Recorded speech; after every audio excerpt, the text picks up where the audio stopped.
bringing them together. I accomplished making sure that the issue of tribalism went away in Liberia. But I mean, to a great extent, I think most Liberians now, if you went to Liberia and took a poll, they would say Mr. Taylor did his best.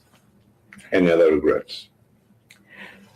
The second regret is that I was never able to get the United States to understand me. I was never able to get them to work with me, which is so essential for Liberia. No president of Liberia, no president can make it successfully unless he is online with Washington.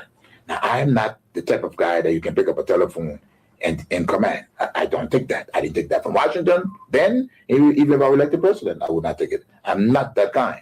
I'm not a coward. But I do believe that a good working relationship is essential for any president of Liberia, or that president will fail. I'm filled with a profound sense of gratitude and humility.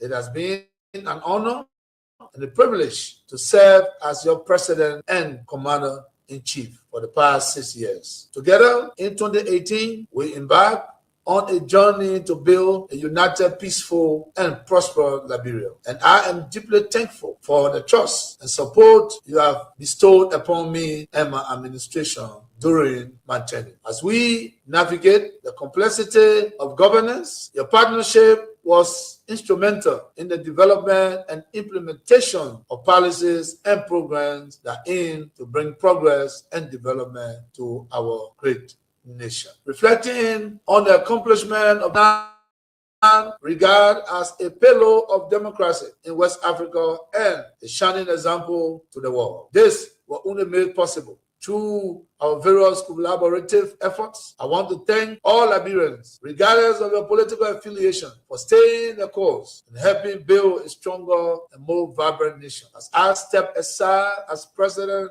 of Liberia, I will remain actively engaged with the politics of the country as standard bearer and political leader of the Coalition for Democratic Change, the CDC, in order to ensure the continuation of our strong and vibrant democracy. I therefore urge you, my fellow citizens, to continue to be law-abiding and seek peaceful means to resolve differences. Embrace tolerance and dialogue. Let us love one another and come together as one people, one nation, indivisible, with liberty and justice for all. Let us remember the strength of our unity, the resilience of our democracy, and the hope that lies in the future of Liberia. As we welcome a new era, let us move forward hands in hand with a shared commitment to building a united nation that will continue to strive on observing the tenets of democracy and adhering to the rule of law. May God bless you all, and may God continue to bless the Republic of Liberia. Those who hold the speech, in everybody happy. We are rejoicing over the defeat of the old regime. We are rejoicing about our effort to bring a new regime. Then we sing now with happiness. We go write paper for that 79-year-old man. He's struggling to read. Then you go there, I will tell you that nation, I will tell you US, I will bring one for you. But you think one for you, Johnson? I tell the owner of reading, when you have to play.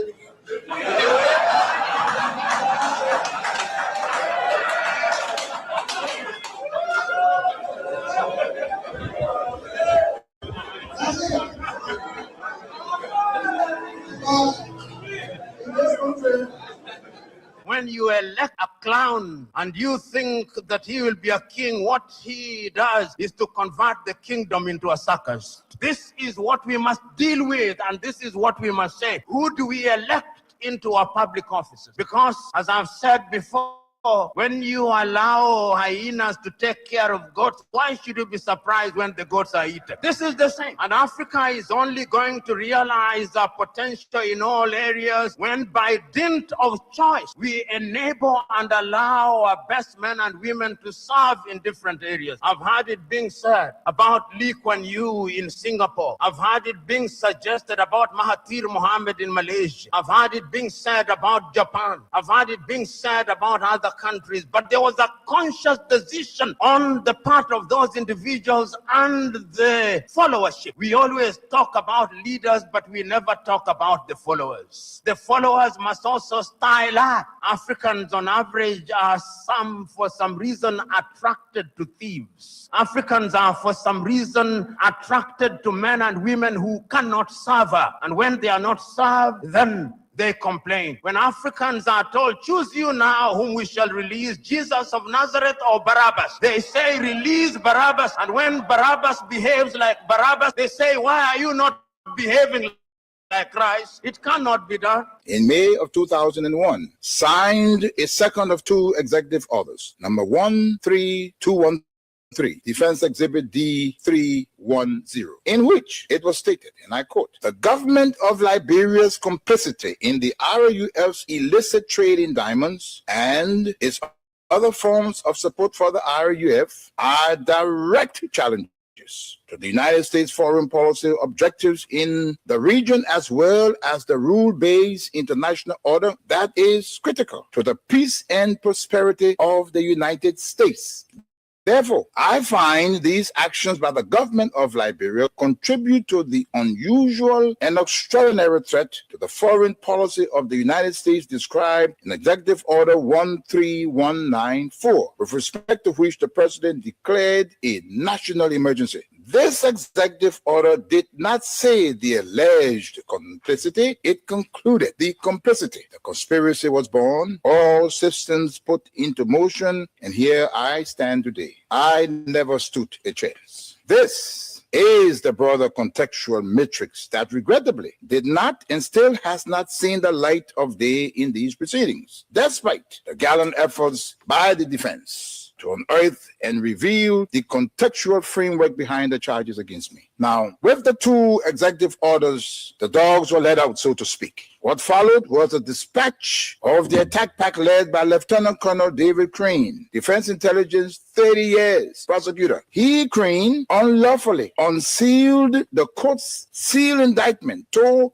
his handler, senior U.S. government officials at the U.S. Embassy in Freetown, and was never held to account. The rest of the operational team are Colonel Brandon Hollis, Defense Intelligence, CIA, U.S. Air Force, Senior Trial Counsel, and now prosecutor. James C. Johnson, U.S. Army expert, 20 years on conventional and special operations, Chief of Prosecutions for the SCSL. Alan White, 30 years, Defense Intelligence, recalled from retirement to head up investigations at the Special Court of Sierra Leone. Stephen J. Rapp came on board as Chief Prosecutor for a short time of experience from Capitol Hill, where he served with the U.S. Senate Judiciary Committee sometime before. It came as no surprise to me that as a reward of sorts for Stephen Rapp's diligence in the execution of U.S. foreign policy objectives through these ad hoc tribunals, he was appointed U.S. Ambassador at Large for War Crimes Issues. In support of the contextual framework of politics, on February 8, 2006, Lieutenant Colonel David Crane, prosecutor, appeared before a U.S. Congress Subcommittee on Africa, Defense Exhibit D404, and spelled out in clear terms the decision taken in support of regime change in Liberia and what needed to happen to solidify that process. There was little mention, if any, in his testimony about Sierra Leone. And here is what he said. I posit that 5 years from now, when the international community is challenged by other crises, Taylor in Calabar, under the protection of Nigeria, will make his move. We will wake up one morning and watch on CNN as Taylor rides triumphantly down the main street in Monrovia to the executive mansion, daring all of us to come and get him. Unless he is handed over to the Special Court for Sierra Leone, this scenario is not out of the realm of possibilities. He then asked, how do we assure Liberia's future? And he answers that. Ultimately, he says, what we do about Taylor in the next several weeks will determine the fate of Liberia and the new administration of its president, Ellen Johnson Sirleaf. Crane then sets out several plans, two of which I'll state here. He said, first, hand Charles Taylor over to the Special Court for Sierra Leone for a fair trial, his kind of trial. This takes him out of the local and regional dynamics that West Africa. Second, tie any financial and political support to good governance in Liberia. Time does not permit, but the exhibits are present. Not even the Nigerian nation was spared from threats and intimidation, as explained by Femi Kayode, press secretary to President Obasanjo, the Nigerian head of state, who was with him in Washington when President George W. Bush promised, and I quote, to bring Nigeria to its knees if Taylor was not turned over to the special court. And what happened? Obasanjo buckled and capitulated. Now, this demonstrates the significant pressure that was brought to bear on President Obasanjo, irrespective of his personal and leadership obligations to the West African sub-region. And therein lies the dilemma for current African heads of state and government, but how to enter into binding commitments and obligations with the African pairs and remain steadfast, resolute, and unyielding in their fidelity to those agreements in the face of such unrelenting and punishing pressure from powerful Western leaders.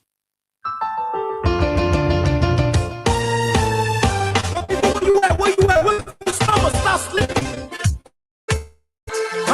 Whip your hands, whip your hands, whip your hands, whip your. Come on, come on, come on. I know you're sleeping now. You gotta wake up small, yeah? Okay, let's go. The first thing is, if you were sleeping, I'm sure you are up. Whoever may have woken you up, say thank you to that person. It's time to engage. It's time for the midnight engagement. Those who are presiding over us. Those who are also seeking to preside over us. So it's a two-way thing. One group is presiding over us, and another group under the opposition banner is seeking to preside over us. One group is leading us, and another group is fighting, is engaging to replace the group that is leading us. And there are too many reasons why the group that wants to that wants a change of the leadership. Why? But the question that we They continue to enumerate why they want to change the system, and those in charge continue to justify why they should be retained. Our role is to strike a strong balance in our critical analysis or criticism of all sides that want to lead our country. I hope that I have been broken. I'm telling you, brother. So where are the schools? Where are the roads? Alexei Tocqueville said, the health of a democratic society may be measured, may be measured by the quality of functions performed People crying for by private citizens. and your mission, your intention to the nation. The health of a democratic society So may be measured government should lie. by the quality of the functions performed by private citizens. The people lie to us. The government betray us. Private citizens have their own responsibilities. They have their own functions. They have their responsibilities. They have their duties. Who are so? When you see more people in the private sectors The government or more people from in a private life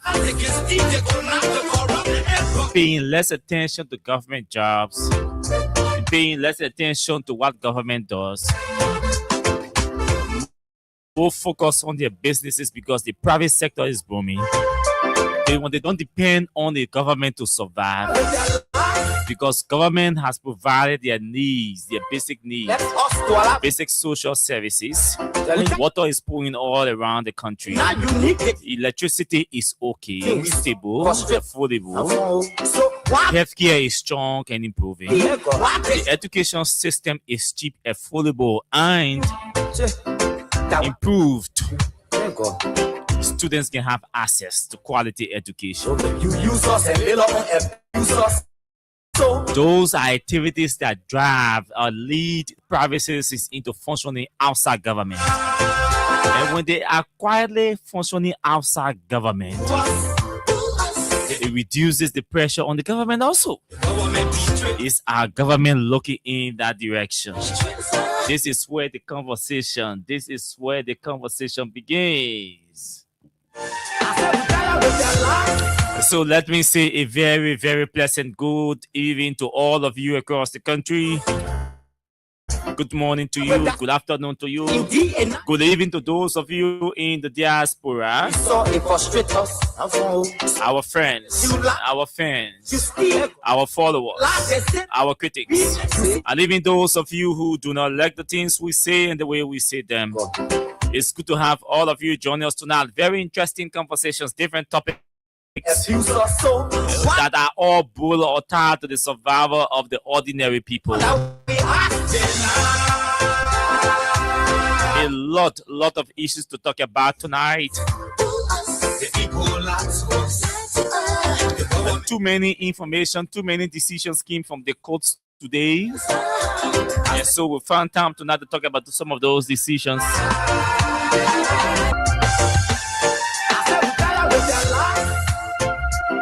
We know that presiding Justice in Chimba Yusuf Kaba has halted all proceedings involving the case, the arson case, capital building arson case. For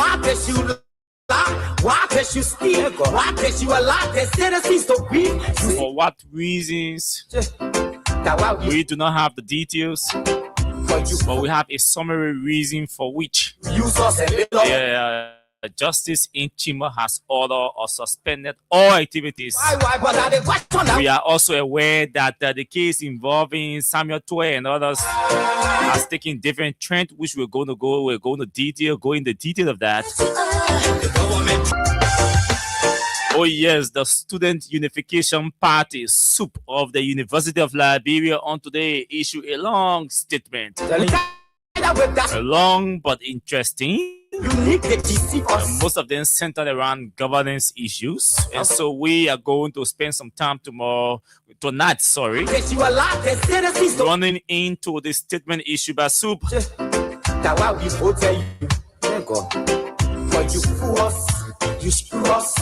Plus other issues on the sidelines of the conversation. Yeah, on the silence.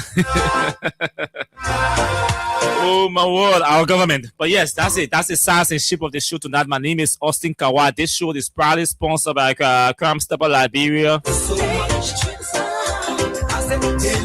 Junkins Morris, my co-driver, is also here, and together we are going to drive you straight up to 10 o'clock.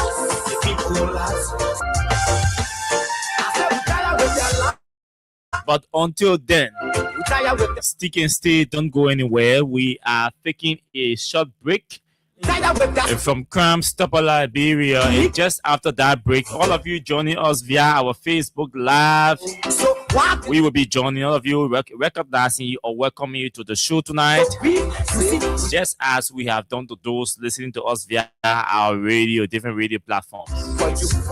As a matter of fact, our online radio is punching. Okay, so let's take a break. Austin, Junkins, we shall be back.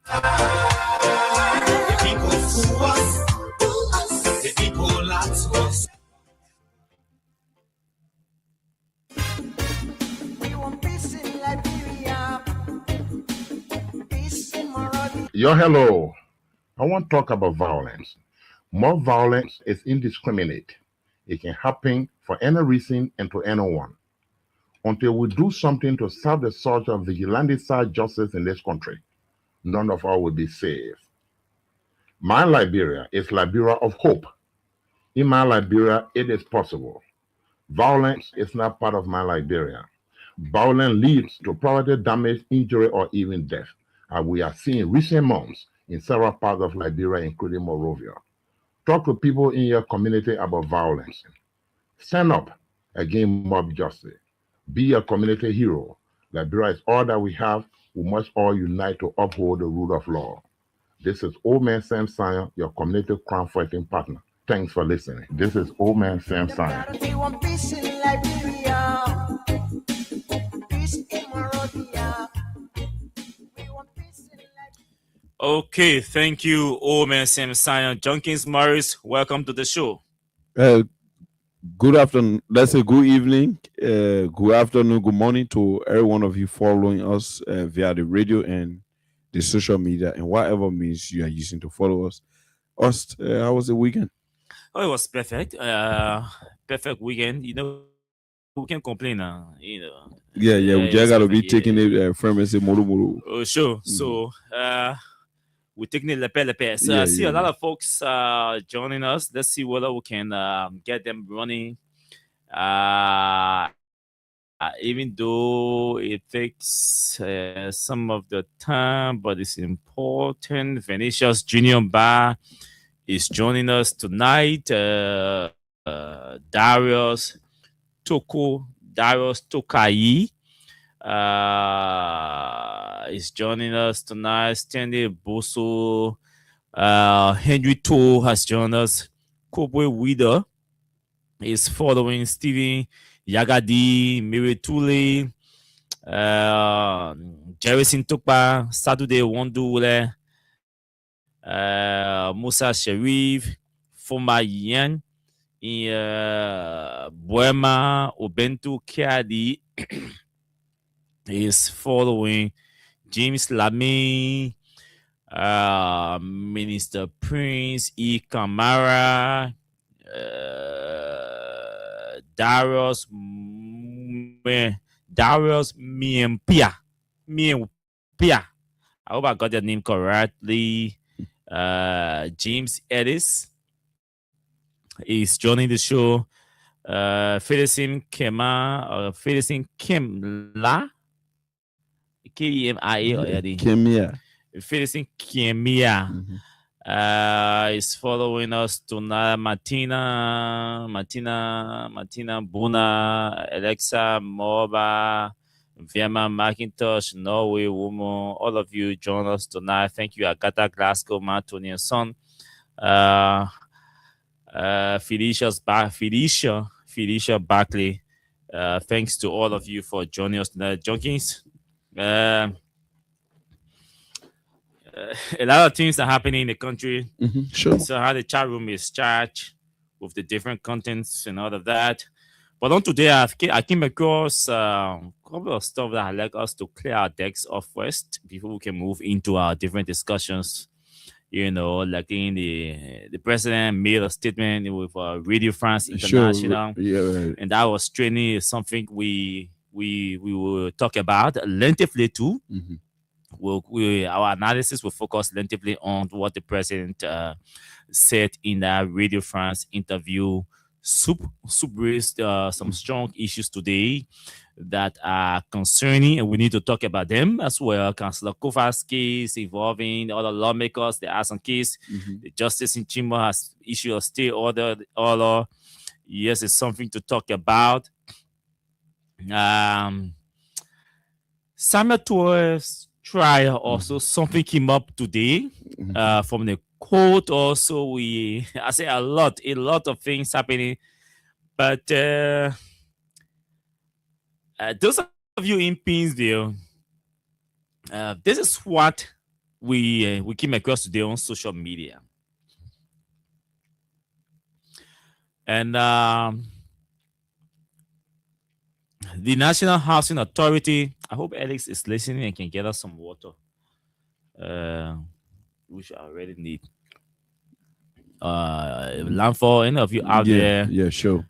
I need to find means and get Alex to get us some water. We will need it. So we will begin the construction of 1,400 housing units across the country, and by the end of 2026, along with our partners, our investor has taken a Bentall and Crusoeville to construct 250 units, another 250 units in Fendia, and 150 along the Roberts Field. Additionally, the Housing Authority is constructing 600 units across 6 counties. With this, we can confidently say that we are building over 1,000 housing units nationwide. However, the previous administration did not construct 100 housing units in Nima. There are less than 12 units in Sanikodi with no proper arrangements with the landowner who has resorted into selling the space to others. Florence Jigbe, Managing Director, National Housing Authority, on the bar. I think she made an appearance. So this got my attention. Mm-hmm. You see, I don't know. I still don't know why people still don't want to leave the politics with the politicians. Or I don't know why all presidential appointees want to sound political. Or tries to everyone tries to politicize or be political about everything. And you see,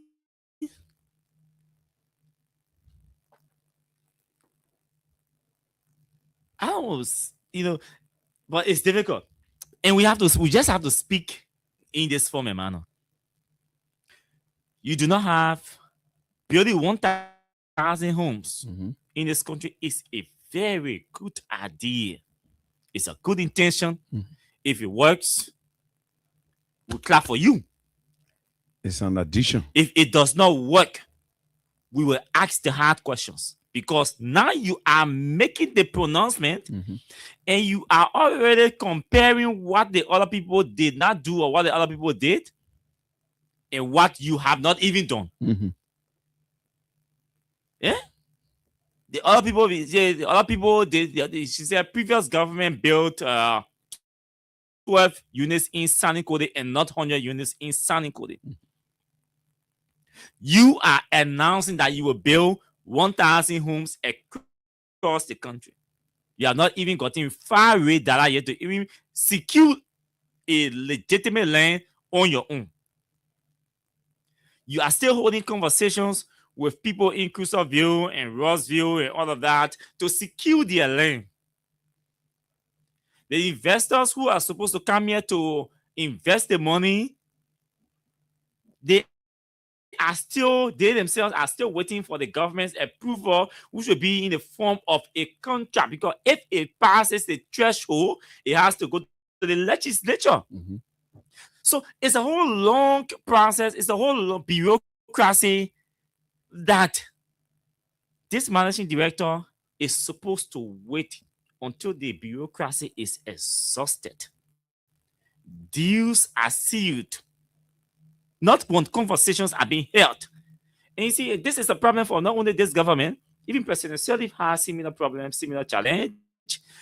President Weah has similar challenge. Now it's Joe Braka. The traditional way of chasing the optics. And then nothing happened or little is achieved, and then we come back to justify. Madam Florence and all of you Liberians, I say to you, building low-income homes in this country is a very good idea. Our people are living in poor homes.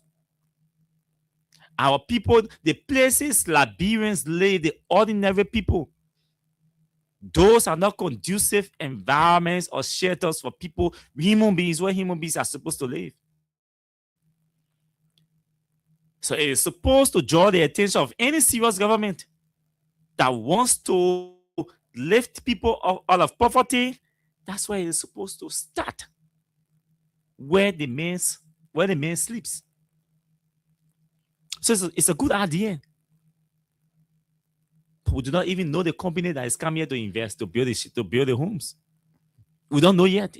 Because you cannot reveal it because no conversation has been sealed or concluded.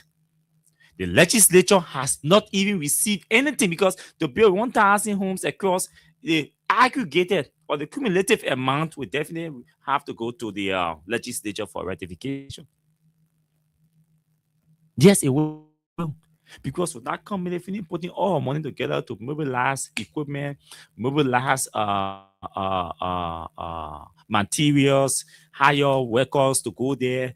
We finish just the mobilization process, whether human or material resources, just to mobilize, then the direct investment, cash,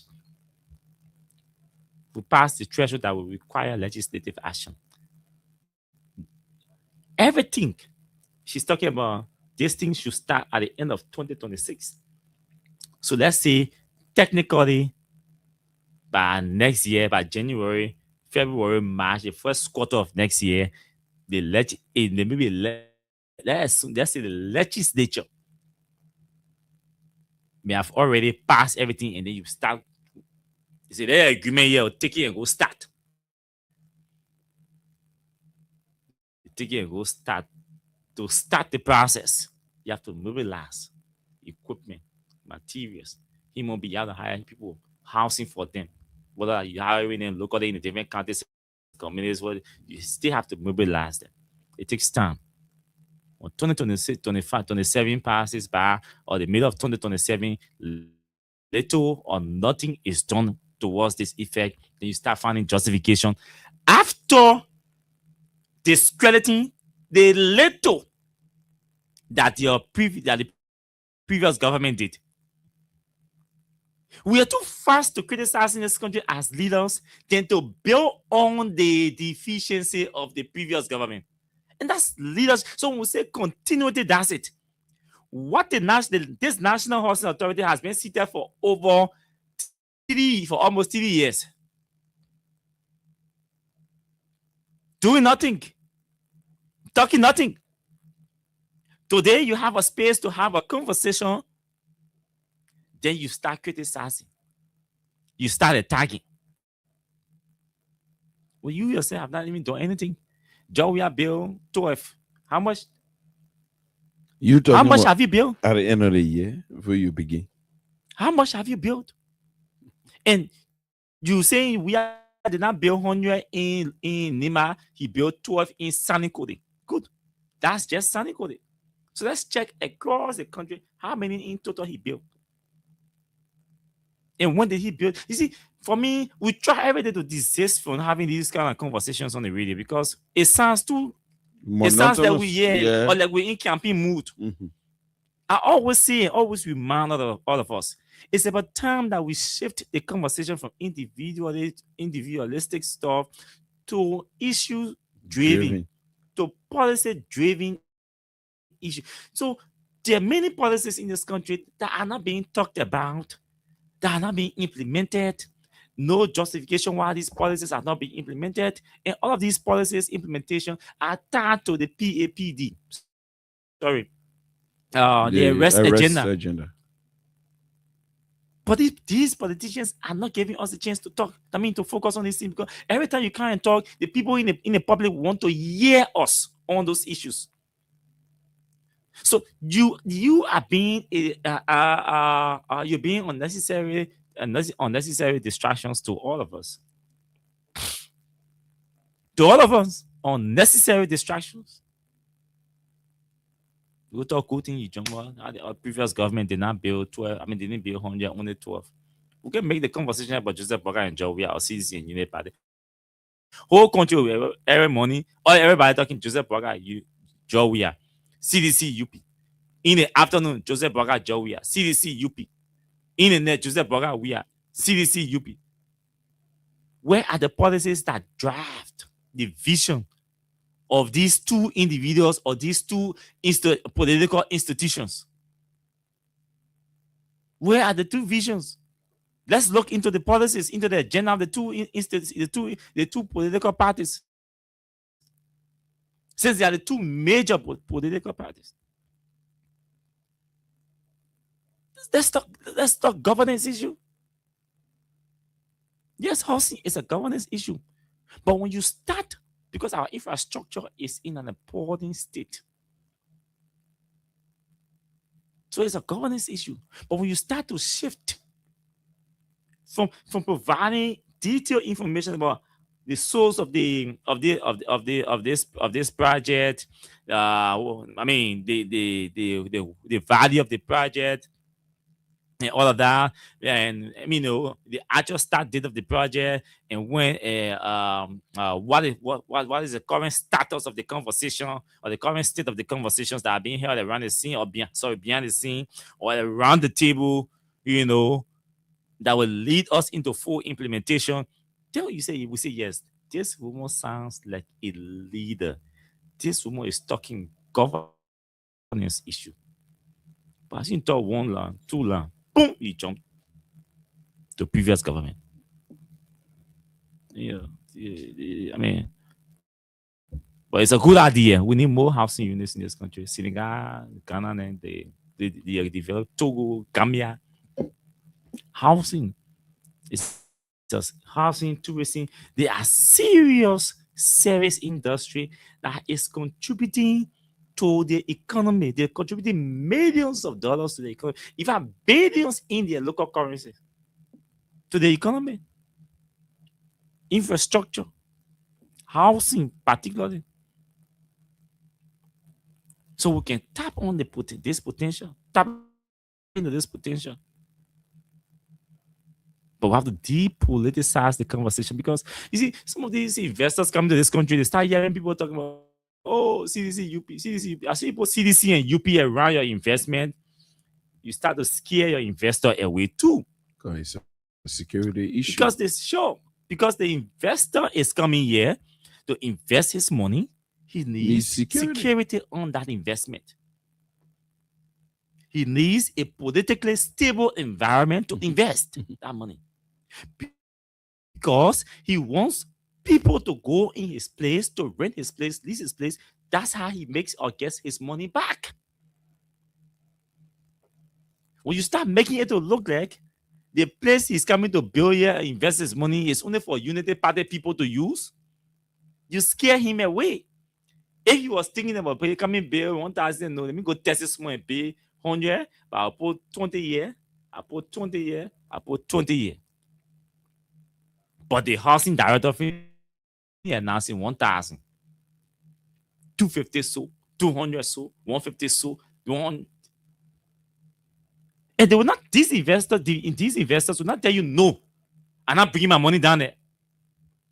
Your country not safe. Your country no. They will create bureaucracies that you, Liberia, cannot meet. They may tend to create conditionalities that you cannot meet, or that will not grant you access to their funding. IMF doing the same thing to us every day. They announced $266 million to us, and they gave us 10%, something around 26 million. So they gave us 26 million, 26 million initial. I mean, immediate disbursement, 26 million out of 266 plus million. Yeah. And you give us 26 million. They see that initial. And guess what? Then our government start to hide the conditionalities, because I can take 266 million and give it to you in cash. What kind of capacity you get to manage all your money you're missing? You spend more money to impeaching people, removing people, accountability and transparency is an issue. They don't see all as a mature financial terrain to manage such a huge money involved. So they want to give it to you small. Instead, you manage it small, with financial report, with supervision from them, all the kind of stuff. So they say, no, let's get in small and see how they manage it. So we just piling the problems up. Less focus on actual implementation, with less focus on sincere engagement, and more focus on political engagement. That's why most of our negotiations are slowly going. All our MOUs we've signed, nobody is coming back to our country to say, let's go to talk. Nobody is releasing money for any government official to go back to Japan or China or other places to follow up on these memorandum of understandings we signed, because what? We just want to sign them. The environment here is not encouraging. It's not impressive. It's not attracting people to come here and do business. We say this thing over and again. The UP folks were acknowledged behind the scene. In the public, they come back and do the same thing. But anyway, we wish them well because this is our country. We wish them well. You remember the officer who died? Who that taxi driver Drake. Yeah. Drag, alleged drag. Allegedly. We don't know because Allegedly. yeah, because the police charge the perpetrator For murder. Yes. And the case went to the court. And the court issued, I think, handed down a ruling today. And said the jurors voted, the jurors voted, I think 6. Let me clear 6. 12 jurors. 6 persons said yes. The perpetrator, Mark Briswell, is the police officer's name. They said Max Briswell was not murdered. And 6 persons voted to say, hey, he was murdered. He was murdered. And so the legal people call it hung jury, right? They say a hanging jury. Mistrial. So this is a mistrial. I don't know. In 2 cases, a lawyer said to me in two ways. Either the judge may declare a retrial. In this case, it should be a retrial anyway. Or the judge can discard or discredit the verdict from the jurors. juror. Yes. So we look forward to see what's going to happen. But this is what DN News reported today. They said criminal court A on Monday declared a hung jury in the trial of Francis Nana. Francis Nana is a driver. Accused of causing the death of police officer Mike D. Bruce. I like how they wrote the headline. Accused of causing the death. Because you can to kill somebody and cause somebody death, 2 different things. So, but this is a murder case. But I like how they coined it here. Of causing the death of police officer Mike D. Briswell. The 12-member jury was divided after hours of discussion with 6 jurors voting guilty and 6 voting not guilty. The split decision led to a mistrial. So it's a mistrial. The case attracted strong attention with about 200 police officers from the 200 officers, from the Liberia National Police, the Liberia Immigration Services, and the Liberia National Fire Service, attending the hearing in support of their late colleague. So DN News was able to count all the officers that were there. Because I didn't say estimated it. Say with about. Okay, yeah, about okay. Yeah. About can be approximately. It's an estimate. During final arguments, defense lawyer Anthony Jeremiah Samuel Dugbo the first told jurors that prosecutors failed to prove Nana intended to kill. Prosecutor failed to prove Nana intended to kill officer. Nana intentions to kill officer. Okay. The defense also argued that many road accident deaths reported by the Liberia National Police were not treated as murder cases. According to defense, there was no evidence showing by the Liberia National Police showing Nana and Officer Briswell knew each other or had any conflict before the incident.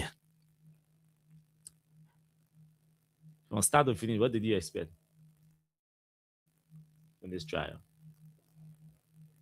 Did the verdict come to you as a surprise? Not really, not really, because the reason it is not surprising, the way the officer was killed in that incident. Anyone could think that it was because of the driver losing control, because nobody was there now with the driver to know as to the state the driver was in before the incident took place. So that could also be, and it could also be thought about that the driver intentionally did it because the people can always say they and the police did a boyfriend and girlfriend in our labyrinth way. Yeah, so maybe it could be the fact that he been embarrassed by the police over and over. So because of that, he ran out of patience and decided to intentionally do it. So that mistrial, well, I think it was not surprising because to easily get your mind to judging this individual for murder is not easy. Then again, this argument about the police had not been reporting or charging accident cases with murder. It is another argument that is important to recognize. The police had not been charging accident cases of such with murder. So it is that the police is affected now, and the police wants to take this case as an accident case is another argument. So let's listen to listen to Darius Didon, okay? I came across this, I think, today, and I shared this in the chat. Let's listen to Didon because I like the way you drew in the police. Okay. You can go to court and win case by your feelings or sentiment. Nobody will go to court say I feel that they messed up for me. That feeling you carry to court again win. How you feel about that person? Again win case. Evidence proven beyond reasonable doubt, especially in criminal case. That one can win case. That one can convict people. Let me repeat. I know you look at your time. I could extend the time small. Because me, I like to converse, have that kind of conversation. Anytime people carry feelings to court, or partisan mandate, or how you feel about the person, or your sentiment perception, you can win case. Evidence. Hold on.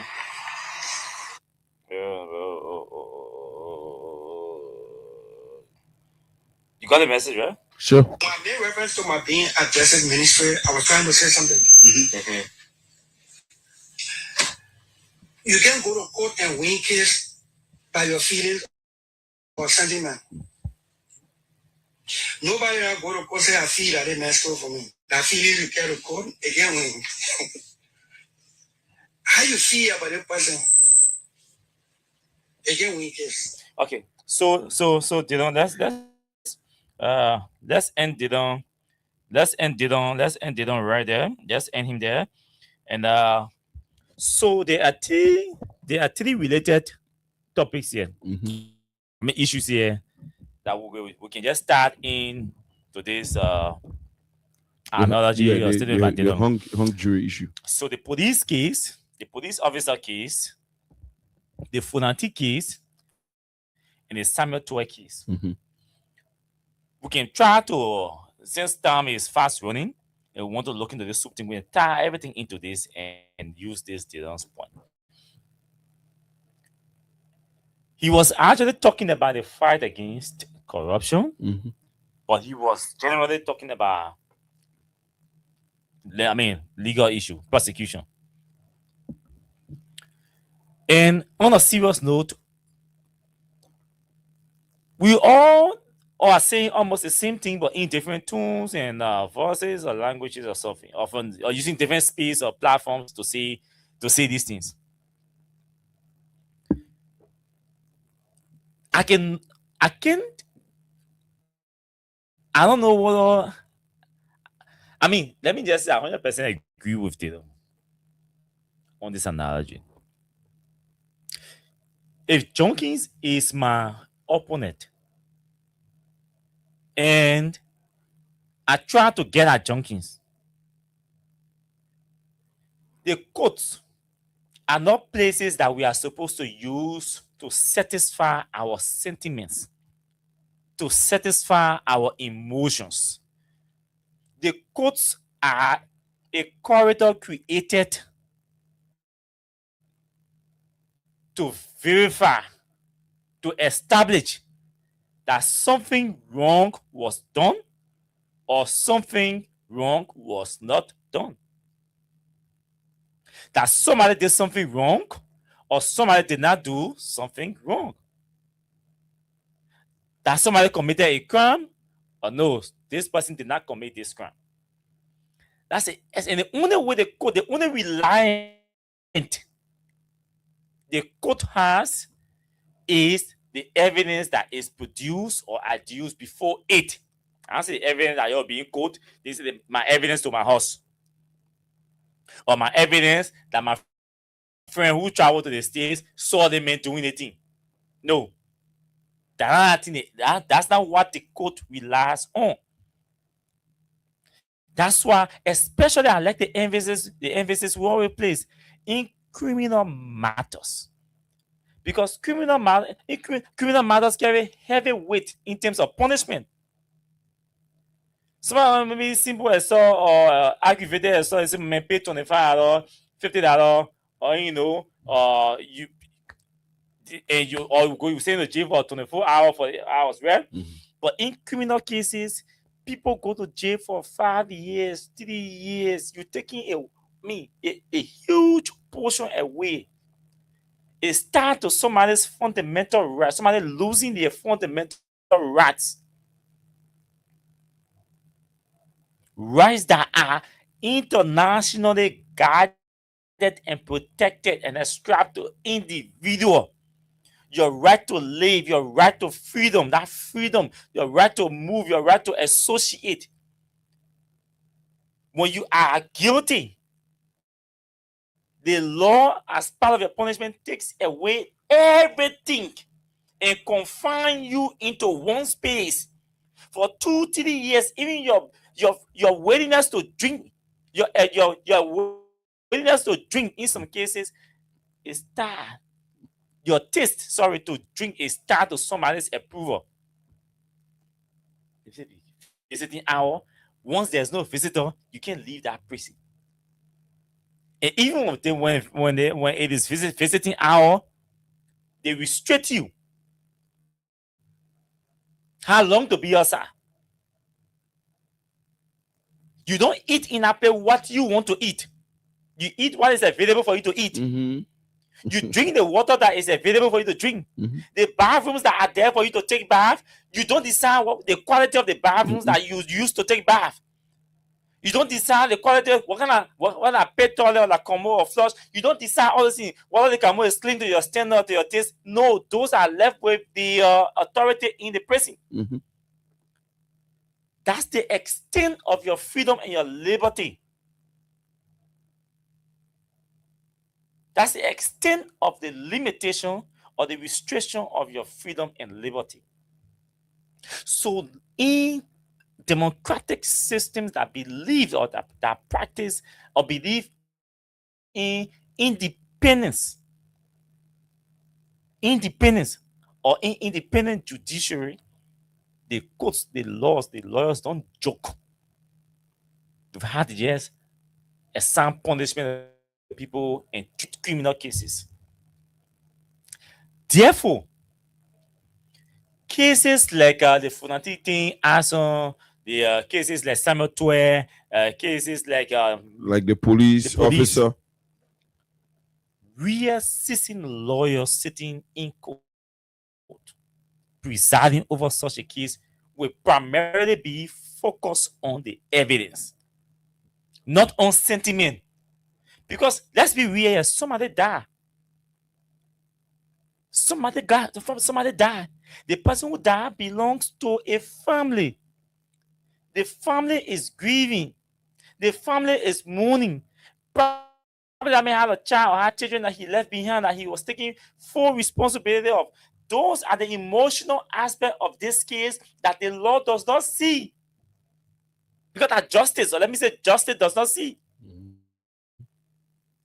But does it negate the fact that, people are grieving? No.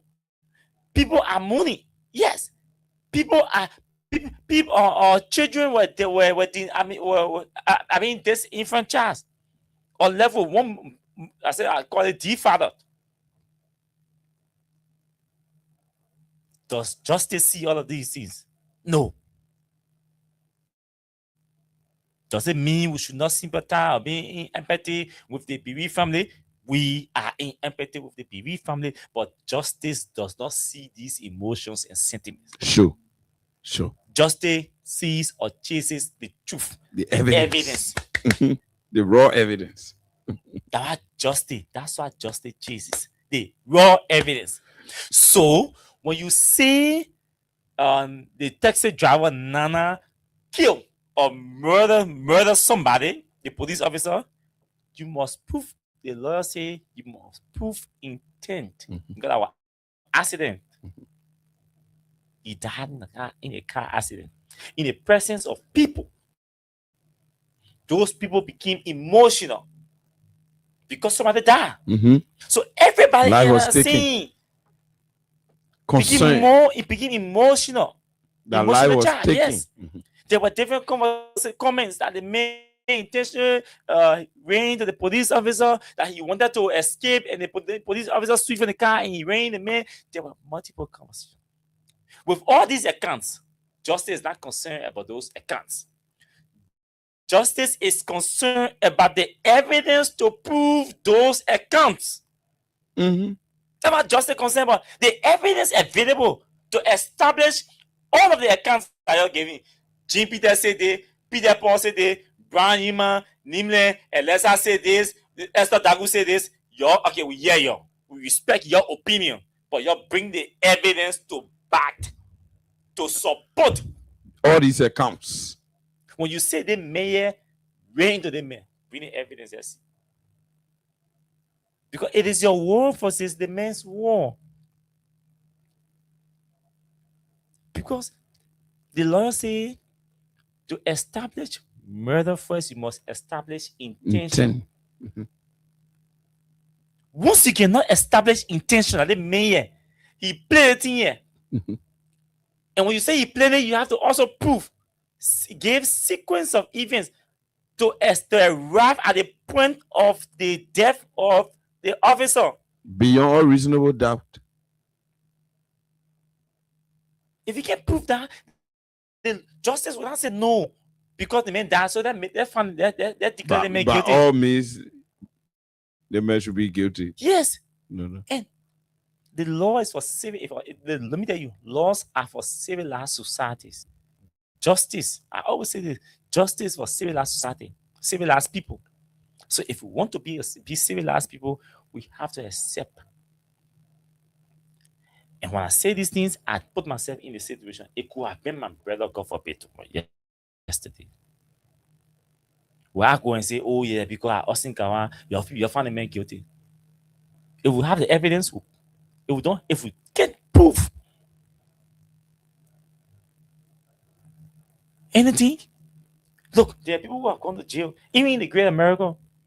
You see, they're releasing people after 10 years, after 15 years, after the state established that this man was wrongfully Wrongfully charged wrongfully prosecuted, and and wrongfully sentenced. found guilty and sentenced for a crime that he did not commit.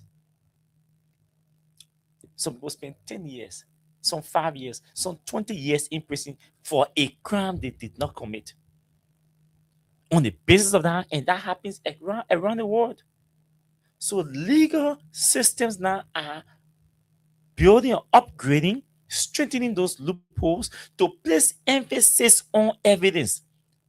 To place emphasis that the evidence must be proven beyond all reasonable doubts in criminal matters. Because we don't want tomorrow we send a person to jail on the basis of these families or this person's sentiment. Tomorrow we establish that they did not even know the man from anywhere that was just accident. So instead of charging the man for manslaughter, they will charge him with murder. And that's where the Ministry of Justice comes in, junkies. We think, and they don't say something in that regarding also. Political affiliation. Because I feel the men are politicians, like the 12 fanatic case. Yeah. You went way America and brought independent people here to come and verify arson. The independent firm came and said, no, they report you're dependent on. The report you're dependent on to even charge these people. The people who did the report, they don't have the capacity to do this report. So we can't verify, we can't rely on this report. Wow. Yes. The report is available. Setting a slippery foundation. That's one. Then their own investigation they did, they said they could not verify the claims made in the Liberian report that it is arson. Their own report say outside the report that the government of Liberia did, their own findings do not speak to arson. It means nobody bring that Capitol building. If the investigation or the prosecution of Funati and those other lawmakers, if the prosecution is reliant on the investigative reports and the findings from the two institutions, fire service and the foreign firm they brought in, it means clearly there is no ground to charge people for arson because nobody burned the place. The building. And these are some of the emotions that I think Dina was talking about, and these are some of the emotions that we've been talking about. Political persecution. Because Fonantina resigned. He want to challenge the president. Or he feel that he's influential in the government. Or he feel that he's stronger than the Unity Party. He was showing that the Unity Party has men and women. So sentiment overrides. So we will not use the men and women in the UPC. We will not use the laws to target him. We will use our power and our authority to target him. And he must be guilty, even if we go to the court and do not present evidence. And the jury will come down and say, no evidence. The jurors will start asking how the prosecution, hard question, and the prosecution will get vexed and say, because the jurors are asking them hard question, we now want to change them. And a judge will sit there and allow and embrace and entertain the motion to disband the juror because the jurors are asking the prosecution hard question. Sentiments, emotions. That's not justice. Evidence. Bring the evidence. This matter these individuals were investigated. Now, I think Spoon or someone is reporting today that the defense lawyers have filed an appeal to the Supreme Court because they disbanded all the jurors, and then they said they were reconstituted. In the process of reconstituting the jury panel, defense lawyers said no, we believe that the whole thing is compromised because the people looking for people who will come and say yes, we committed a crime. So we want to play a significant role in the selection process that will reflect transparency, accountability, and all of that. Anything outside of that, we don't trust the jury panel that the prosecutor will bring. They still will bring against us. And they have legal, legitimate grounds for that. And so the justice in Chima, even though that's always something copy, I can say everything. You go in the sky, you come down, and I get one confidence in that bench. You go in the sky, you come down, and I get one confidence in the entire judiciary. I can travel the executive small, but that judiciary, that legislature, I can't waste my time behind it. No confidence there. So, but again, it's before that. The justice in Chima has issued a stay order on all proceedings, including the selection of the jurors, and say, come the year, the people complain. How it goes, we see how it plays out. But I have said repeatedly in this fanatic trial, the intention is to intimidate, humiliate, and destroy fanatic politically. Finish. It's not about capital building, because they all know that nobody from fanatic block bring that building. They all know that. The same thing with Twe. Now, let's read what is being reported in the Twe case. It's interesting. That's why we want to read Twe on. Okay. Yeah, okay. Now, so, I'm reading from Punch TV page. Their caption is a huge twist as 3 jurors file complaint of jury tampering. 3 jurors amongst the 12 jurors that voted not guilty, that 2 is not guilty. They say 3 of them come by and say they were tampered with. Not them, but 3, they believe that 2 or 3 other people were tampered with. But listen to the evidence. So it's a criminal could see Monday confirmed the filing of a complaint before the court by 3 of the trial jurors who participated in the just ended $6.2 million United States dollars corruption case involving former finance minister versus the government of Liberia. The 3 jurors' account to the court was filed through an affidavit where they accused some of their colleagues of misconduct or jury tampering that led to defendants Twe and Moses Cooper acquittal. Though the jurors complained to the court did not speak of exchange of money for verdict, but claimed that their colleagues had phones in their restricted areas and reportedly communicated with the associates of the defendants, which led to such decision. But the 3 people that are complaining, they also voted. They also voted for Twe to not be guilty.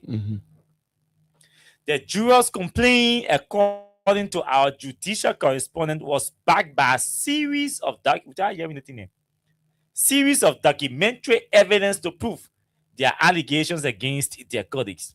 The same series of documentary evidence they had against Kofa, the same series of documentary evidence they had against Twe, the same series of documentary. They always have a series of documentary evidence against Maja Kimaya, Comfort Sawyer. Today, the state is struggling to produce evidence to even incriminate those people.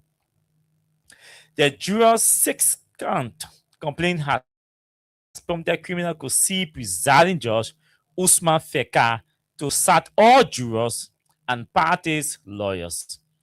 The head of the jury management, including their deputies, Assam Bailiff,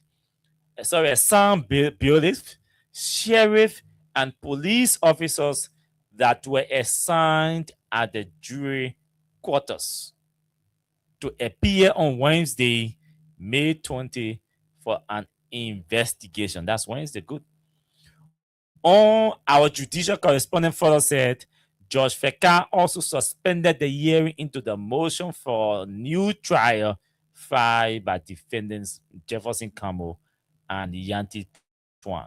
The motion was scheduled for Tuesday, May 19, pending the outcome of the alleged jury misconduct investigation. On May 8, 2026, the 12-man jury panel rendered a controversial verdict acquitting defendants Samuel Toye and Moses Cooper, and later found defendants Jefferson Campbell and Yanti Twan guilty of stealing. Blah blah blah blah. Peter Toby. Okay. The person said talking from Peter Toby. Yeah, judicial correspondent Peter Sure. Toby. So it is even more credible because Peter Toby is a credible judicial reporter. So since the credit is given to him, yeah. So you see what we're talking about? Again, emotion, sentiment, party loyalty. 12 must be guilty. 12 men went and sat down. Civil servants. Review the evidence, everything, listen to the arguments from the prosecutors and the defendants. One person did not disagree. All 12 voted. Said 12 is not guilty, including the 3 persons who they say have filed a complaint about misconduct. So all 12 said 12, you're not guilty. All 12 said Moses Cooper, comptroller at FIU, you're not guilty. They seem all 12 say Yanti Twan guilty. They seem all 12 say Jefferson Campbell guilty. Yeah, Jefferson Campbell. There was no disagreement. They render unanimous verdict in all of the ruling. Understand for her and let's say a hung verdict, which was In a one- mistrial. Yeah, In one count. yeah, in one count. Today, they seem to where him be 3% movement there. You know, it's one period in that Jesus. Mm-hmm. 3% movement. I said the decision would, and they say in this report that they say prior to the 3 persons voting, along with the 9 other persons, they have already noticed that somebody or 1 or 2 persons among them had telephone. They didn't raise their alarm because the rule is straight. No telephone is allowed in there. But 3 of them say they noticed that 1 or 2 persons had telephone. That was prior to them voting. The same 3 persons say they noticed that the 1 or 2 persons who had telephone was using the telephone to communicate with associates of 12. They have to establish that too. Mm-hmm. So there are a lot of things that need to be established during the investigation. Once you said they had telephone, you have to prove that they had telephone first. You have to establish that they had telephone. And who are those associates of 12? You have to establish Mhm. that they were communicating with associates of 12. Mhm. Of 12, sorry. You must establish that. That yes, DC. You must be able to describe the phone that they had. That evidence people have phone. They were talking to people. We were talking to 12. So the At what first thing time? is we will first establish whether phone was in there. When phone was in there, I first ask you why. Who had those phones? No, why you didn't complain? Yeah, when you did not vote. Because you knew they had Yet. phone in there. Mm-hmm. You participated in a review of the evidence. You voted along with them. Mm-hmm. You went along with their decision. Mm-hmm. Without raising the phone You didn't issue. raise phone issue. You didn't raise credibility issue and all of that. You finished voting. Then you come and you say, no, the people had telephone. We noticed they had telephone and they were talking to associates of 12. So why did you vote along with them? That's the big question. Why did you vote along with them? Why you did not raise did- the phone yes. issue before There's a whole voting? jury management team down there that's managed by the Ministry of Justice. They have people there who manage the place, police officers are assigned there. Yeah, well, you said that's why Judge Feka is calling All of them. almost all of them. So let's assemble everybody, because the first rule is that, and that's the major rule, nobody is supposed to have telephone in there. So how phone was smuggled In there. You 3 persons out of 12 persons noticed there was a phone in there. What did you do? Why did you keep it to yourself? You went and participated in the entire process in the voting to process. conclude the case. Voted along with those who you Who claim you have claim phone. have phone? Going against the rules. The ruling is out.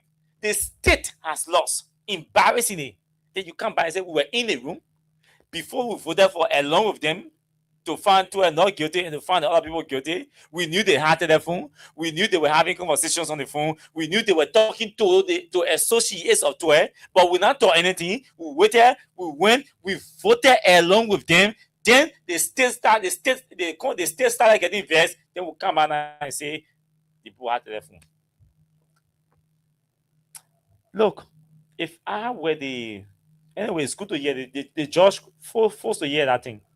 But at times, there are certain things that come in the public. It just follows degrade the reputation of our justice system. It degrades the reputation of us as a people.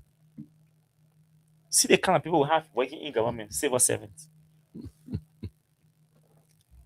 Yes, see the kind of people we have working in government as civil servants. People who are supposed to be thinkers, professionals, making sound decisions for our country.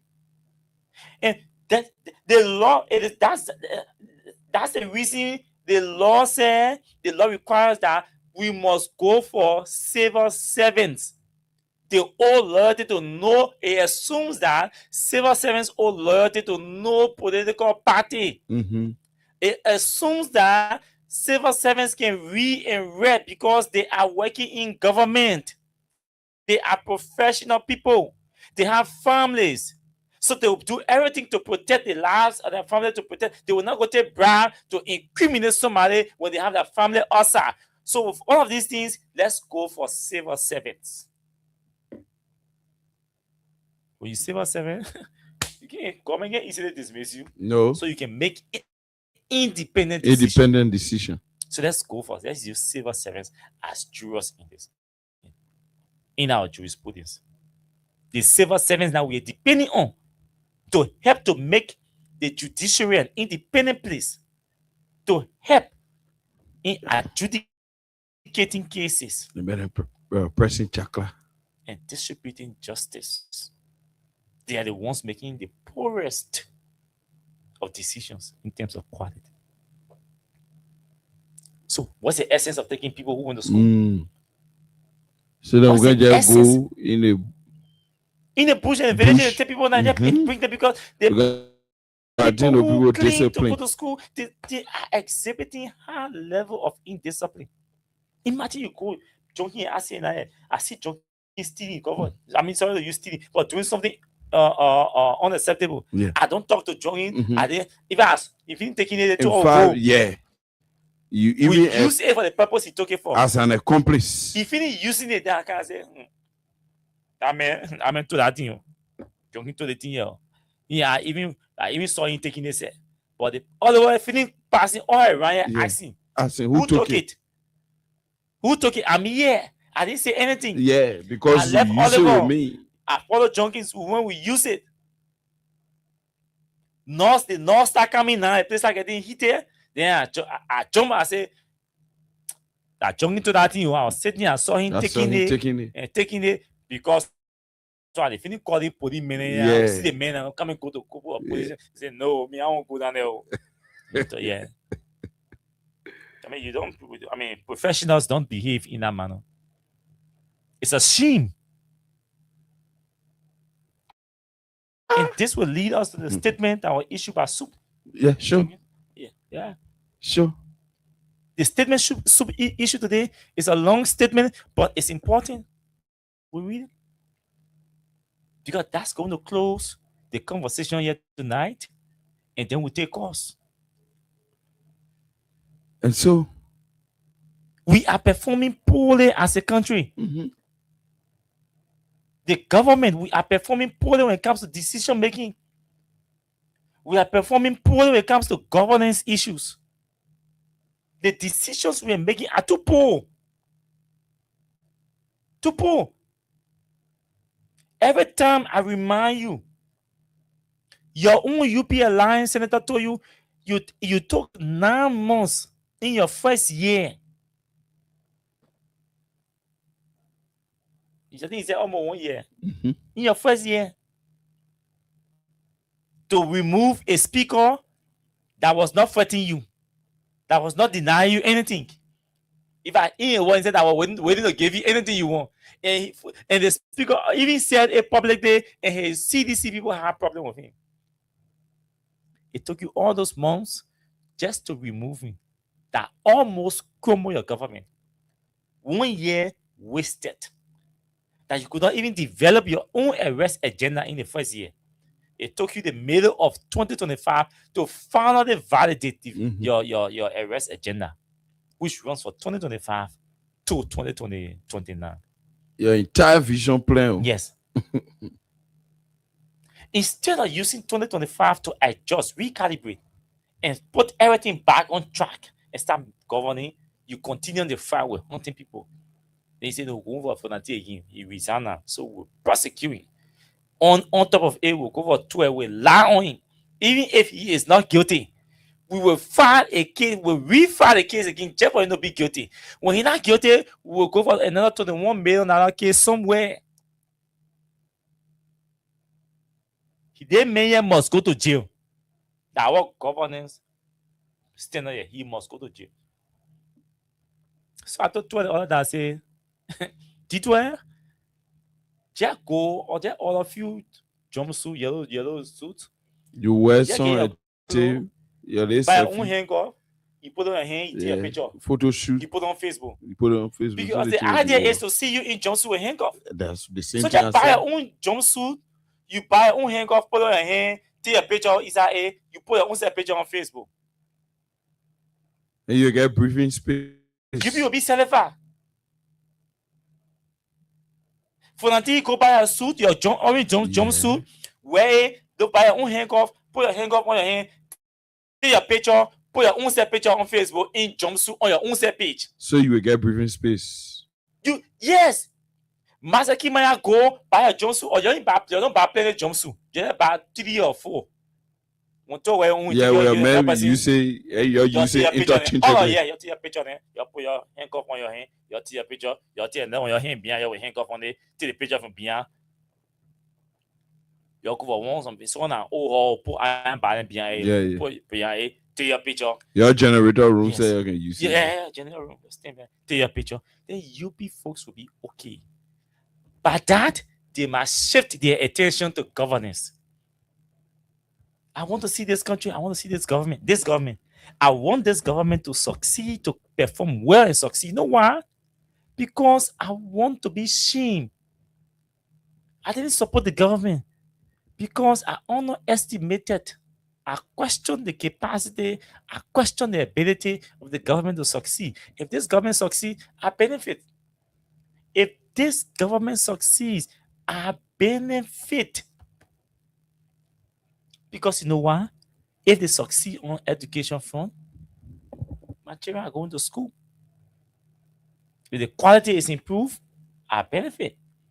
If the fees are dropped, I benefit. If water is available, I benefit. If it is affordable, I benefit. If electricity is stable, I benefit. If it is cheap, I benefit. If the roads are built, it eases the traffic. When the traffic is eased, what happens? Transportation fare will drop. My children going to school, so I benefit. So I can sit here and tell you, I wish this government failure and I want the government to fail. No. But if the government is not providing these things for me and my children, it places me under the obligation to pressure the government to do it. In fact, it will reduce the burden on the CDC if she comes out the power 2029. So if I coming back to power and Jovial say, I close my eye, or see, go be here or this. I mean, you water and sewer. Go be here. Managing director, water and sewer. And more Ali living water and sewer with 9 counties already connected. Fully with pipe on water. It reduces my work. That means also you just going to have a walk in the park. Yes.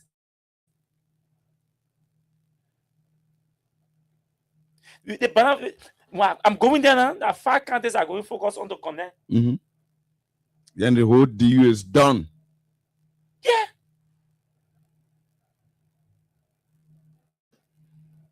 I go back. I focus on the remaining 45 or 6 counties because now and so I focus on the remaining 6 counties. Connect water. Then now we start focusing on the infrastructure of the water. Start upgrading the infrastructure. And or whether we want to continue using a manual system of supplying water or upgrade to a more technological system that will make it more faster, easier, easily detectable with other shocks and things. To build on what my predecessor will leave. But every time we come, we want to chase our predecessors out. We want to destroy our predecessors. That's your soup. Vanguard Student Unification Party sued University of Liberia, Capitol Hill, Monrovia, Liberia. SUB warns the government of Liberia and UL administration against any attempt to cancel free tuition at UL. Condemns the political witch hunt against former Finance Minister Simon Toy Jr. Warns the government against undermining the rule of law and broader democracy and denounces the perpetual silence of civil society organizations and religious council leaders. Comrades and compeers, ideological disciples of massocracy, gatekeepers of democratic consciousness, progressive solidarity forces, and members of the press will bring you revolutionary greeting from the Vanguard Student Unification Party.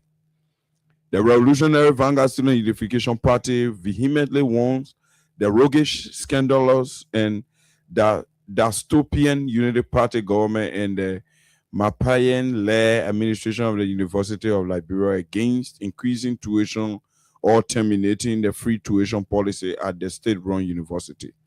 The administration's attempt to abolish this policy is both economically unsound and morally defenseless, placing a permanent financial burden on 22,000 university students upon a temporary price fluctuation is nothing but gibberish. This foolish justification of Mapayan is a disgrace to academia and a mockery of biblical proportions. There is absolutely no part of the universe where a university will increase tuition due to a short-lived global crisis. The free tuition policy was instituted because of structural poverty, unemployment, and economic exclusion, which this current government has worsened. Therefore, it is unconscionable to abort the policy when the standard of living has not improved. What makes this reckless and indifferent proposal even more insulting is the crystal clear contradiction between Mapayan's lies and the reality that students face at the University of Liberia. How can you claim that rising fuel prices are affecting the operation of generators and buses when in fact there are absolutely no buses at the university to help erase the burden of transportation on the students? Lying about fuel for buses when there is none is pathetic. Mapayan is a bloody and congenital liar, a propaganda puppet of the wretched abyss of the Unity Party. While students struggle every day to commute to campus, Mapayan and her marauding band of thieves and cronies earn thousands of dollars on a monthly basis. It must be stated that Mapayan earns 15,000 USD as a monthly salary in a country where more than half of the population lives in an abject poverty. It is a mockery for Mapayan, while earning a 5-figure income, to insist that students paying additional fees. This visionless and incompetent administrator has effected zero transformation at the University of Liberia. When people are destitute, but instead of lessening that string, you choose to exacerbate their poverty by making insensitive, arrogant, and callous proposals. They will be left with no option but to resist with ferocious wrath. Against that backdrop, SUP issues a categorical warning to Bouaka and Mapayan that any attempt to eliminate the free tuition policy will be met with a deadly revolutionary resistance never seen before in the history of this country.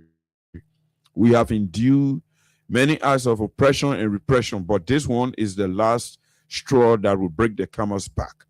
Bouaka and Mapayan have arrived at their Waterloo. We dare the University of Liberia's administration to cancel the free tuition policy. We will mobilize the students and make this country ungovernable for Bouaka and his henchmen of rogues, rapists, and charlatans.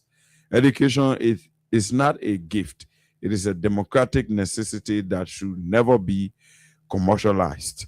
All Liberians deserve an education that is free, and absolutely no soul should tamper with it. In the course of the struggling student masses, SUP will remain unbending in protecting the academic freedom component of its historical mission. We call on all 22,000 students of the University of Liberia to remain steadfast, as SUP is more than ever ready to intellectually, politically, and militantly resist this crap that was regurgitated from the mouth of Lily Mapayan.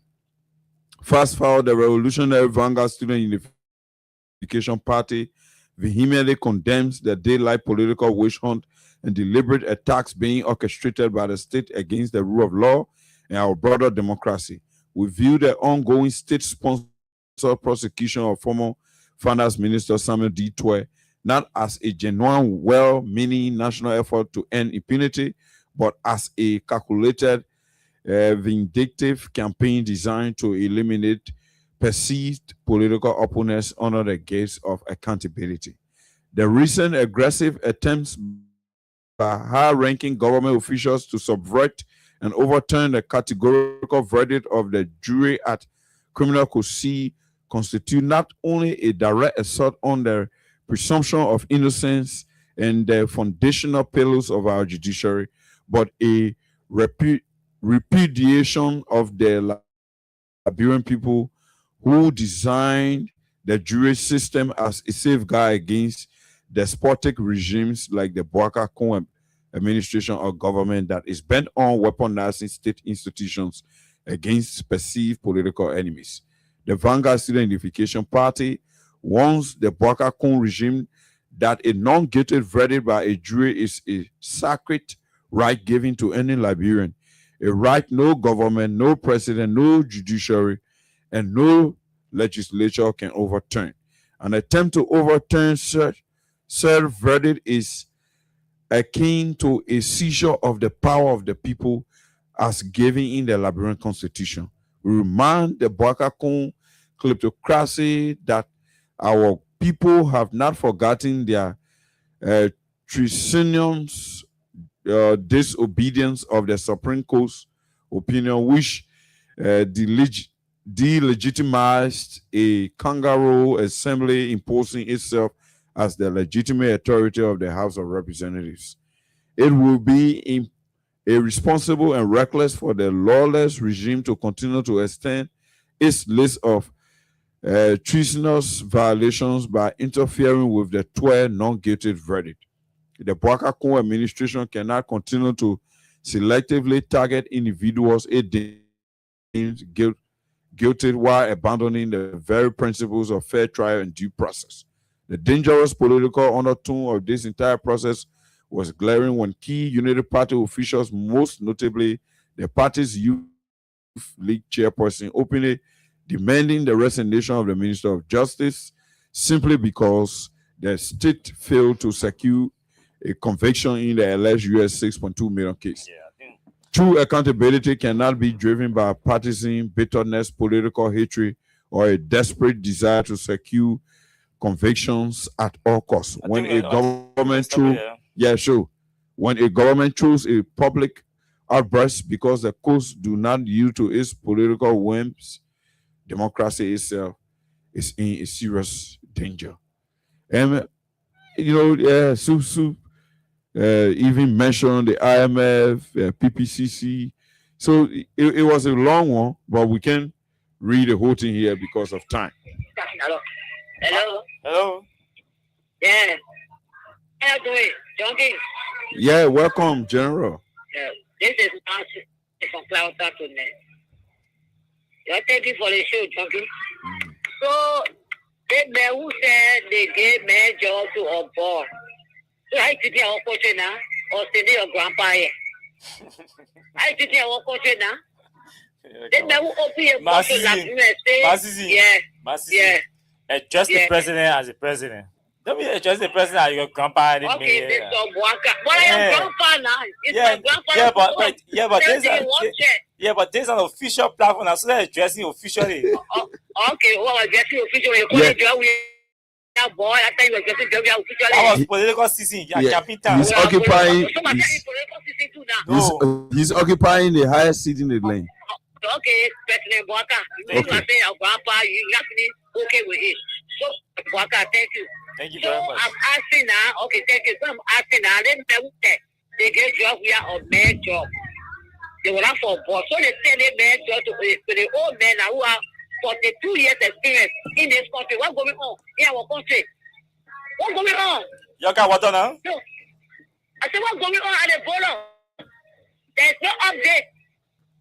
You say the man ask you, they put asking you on the table. You know what? Somebody asking you. They post questions to you, tell it all. They make false. Then you call it post false. You go and learn it. Now you call it man who pay your land and say I'm an expert. I was doing for and the boy is calling you for to take our land. So I'm better too. Or to let me very blow with you. You're not telling all the people. Our land, they're taken by the Guineans. They're taking them our land, our full land, not never place to go sit there. And you are telling us that he's talking with a mayor conversation and not getting there to be an update. Everybody must start in this country. We talk about it, they go after you. Then for me, before they put a keyword experience, I can't understand the experience that the keyword in governance. I can't understand it. I hear that they're going to call the case back to go back to the court. Because it's your temporary. One of them government. They not me before today. I've been around for the 2 years. I have passed this on. So see the thing I'm going to proceed in the country. I mean, bad things going on. They come on in the country, no understanding in our country.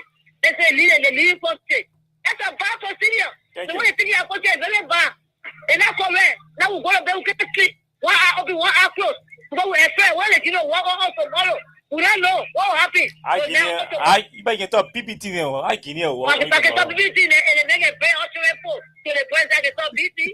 He had to fire. No, what I mean is there, we don't know. No. You must have a plan. What's the plan? We have men who have military. Guinea was just working in our country. You had a military when they fire your son for. You must have a plan. What's that man for the boss? So the border when they fire. They say have military, have men. You better for you from you for your military and men. Thank you. Will you, man, see there? Go to this caller online too. Hello. Yeah, stop sleeping on us now. Quickly. Yeah, this caller online 3. Hello, your name is joining us from where? Thank you very much. This is Sam Muya. I don't know you as usual from a looking at resident. Thank you for the platform and also, you know, the kind of tough time for you guys to always be on the radio. I think you are doing well for the Liberian people. But back to the topic quickly. Our country is in trouble. This is why during the 2005 election, President Weah said everybody is moving to the presidency. People didn't understand it. Our old man who say you have 48 years, 45, 42, 46 years experience. Where is the experience? Sometimes I tend to wonder. You know what I say? When you went to the summit, the mayor asked you, how is the Ebola? But something is not going right when it comes to this country. It's not going right. What's the situation? So should we say our land have been given to the Guineans? It has to speak to have a president who is displayed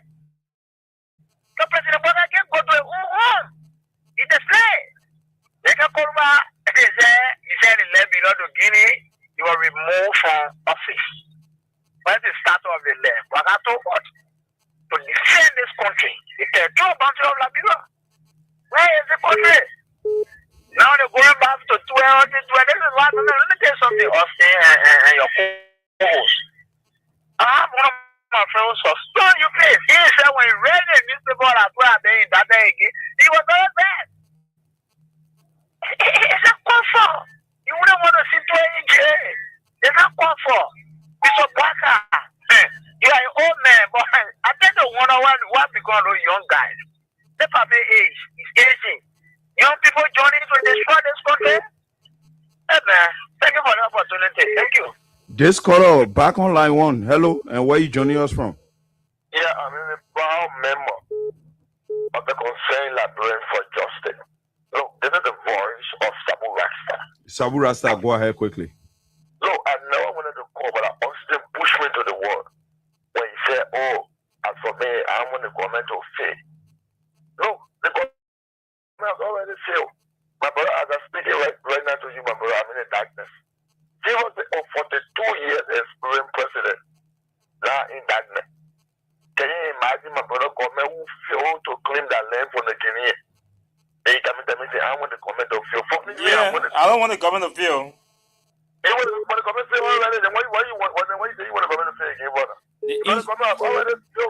The government got injury time now. The government got additional time, other time. The government got 2 years, 7 months to go. But Austin, 1 week now, Austin, we get water 8.4.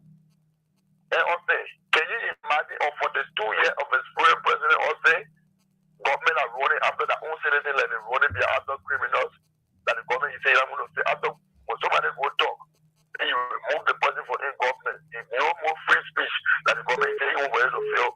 My brother start with telling like people that we're not waiting for someone to kick them up. Who was in that brave button? All right. Sabu Rasta. All right. Yeah, I was in that brave button. Sabu Rasta. I don't want the government to fail. Thank you. Good evening, Austin Kawa. Good evening to you, my brother. Okay, Morris. You're welcome. Austin, I'm Spencer Mohammed, and I call from Town Coast Phone Hill, Winter Community, and member of Concerned Liberian for Justice. Spencer Mohammed, go ahead. Yes, Justice, your Kawa and Jockins. It is now time to tell this government the hard truth into their face. And I think you people need to help us in the media to tell this government what they are doing is not right. You already on the line. Tell the government. You already on the line. Tell the government what is not right. Yeah, I will create a platform for you to tell the government. Yeah, the government is trying to undermine itself and undermine our judiciary system. So come on and say 3 persons came out and say they have, proof to a secure area where they took a verdict. In my mind, the government is trying to put our justice system to public ridicule, making it to look like our justice system is manipulated. This government must stop what they are doing. Unity Party must stop what they are doing. We were here, President Weah got defeated 3 times under his administration by Yeke Koruba. We did not hear these things. Why are they trying to impose the other way around today because 12 defeated them? He said that they cannot still comprehend the defeat or the bloody nose given to them by 12. They still want to make it look that 12 has more money, or are they telling us that 12 is financially potent than the government, that 12 will go and manipulate the justice system under the watchful eyes of the 42 years experienced president? Look, Unity Party must desist for what they are doing. Let them stop destroying our justice system. And I want to call on Joseph Fakao. That thing, throw it out automatically by you consuming that to me, that trash will make the justice system to look questionable and will not be good. The same for it, throw that thing out. Let just go out and be a free man. Thank you very much, Jenkins and Kawa, for giving us the opportunity to make our voice on national issue. Thank you very much. Thank you. Let's talk to more persons who have good enough time to. Good evening. Yeah, go ahead. Your name and you joining us from where? This is Mohammed, and I'm calling you from G4CDC community. Go ahead. This government instead of having for the 47 years experience. We in a dumper. We in a dumper. As I listened to one station the morning, I was certain newspaper that was reading that Guinea is preparing to try the weapon they got from Moscow to try on us. Is this true? I heard that thing. I was panicked. My man. We're discussing Syria national issue. No, that's not true. Not true. We can confirm that one for you, my man. That one I want to hear from you. No. I want two people. Yeah, national security information there. Situation now, how it look like? Because I heard the president was saying that he met Dumia was asking, maybe that's true that he was saying, or he was lying. You know, when somebody lying, it's hard to say, hey, when you lie, you will know that you said that you lying. So the man here is fooling also. Our country, the people are invaded, our country is sitting down here. They can't get on no update. You see that? We suffer in the country here already. I mean, the country I say, and my brother in the country, the government state. So we, the citizen now, we're talking about we should wait for 2029. That time now we should be running. I was on the honor ground to talk to the people there. So we must just go one round. We should not go second round. Yeah. So you can write a me on our show.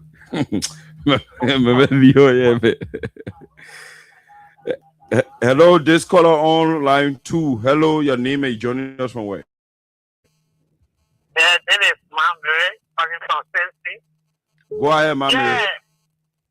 So I'm very confused about the government. There's 42 years experience. So what is really, because if you say you judge case, the only thing I get to say is that I judge to that case proper. So when they want to say it was Samuel Tuet, they're not able that he will use all his money in our court for the case to win it. But I brought it and know the case in. And they should stand back because more cases will blow them, will break them, speak honor them. Now the whole thing about it, instead of talking about the government, that they can take care of us, talking about the Guinea border, they're not talking about it, water others, they're not talking about it, they're going close, they're going for school fees at the University of Liberia. They're picking up cases, they're picking up trouble from nowhere. Or they tired, they thinking how to run, they're looking for who to start so they can put it free. They say we're going to run the country and they put in the court. For this, you know, the party come here, especially Joseph Waka. He's really one in the country. Instead, when he now win the country will come to us.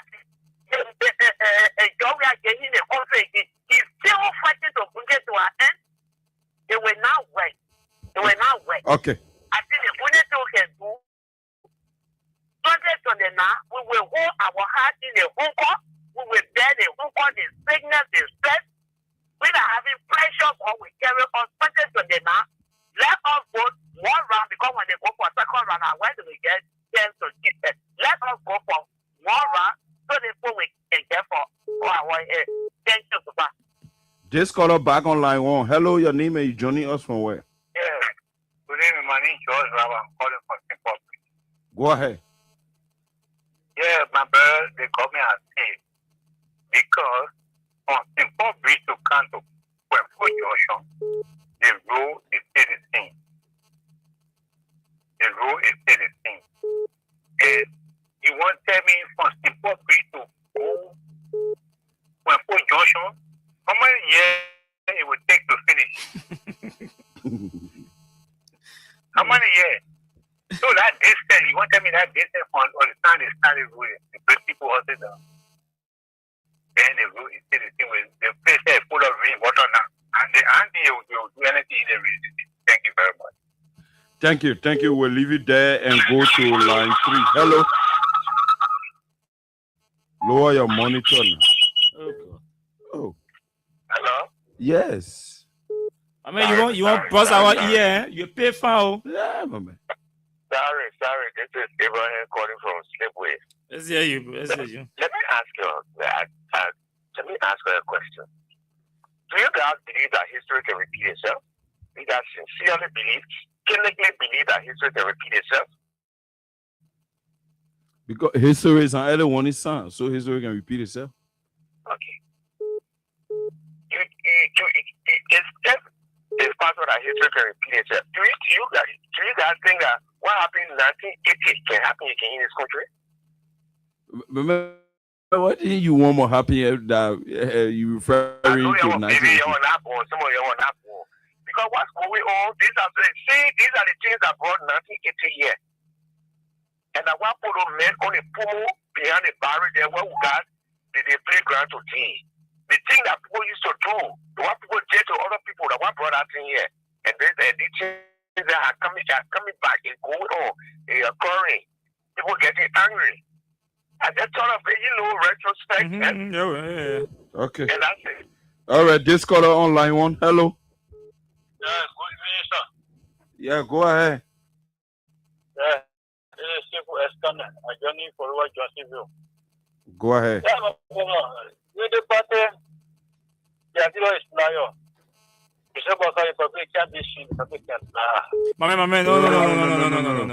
Yeah, you don't address the president that way. So this caller online too. Hello. Hello. Okay, then we address the president in a better way. Go ahead quickly.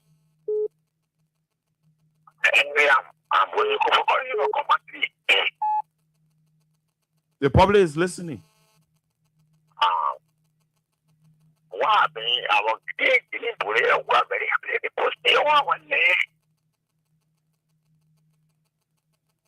You asking?